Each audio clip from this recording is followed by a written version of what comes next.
So, siyempre, sarili mong bahay, gusto mong magandang paggagawa at matibay. So, ang unang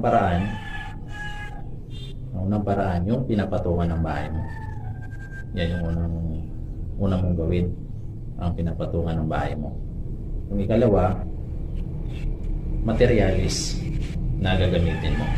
Yun yung ikalawa. At yung pangatlo, paraan ng paggawa.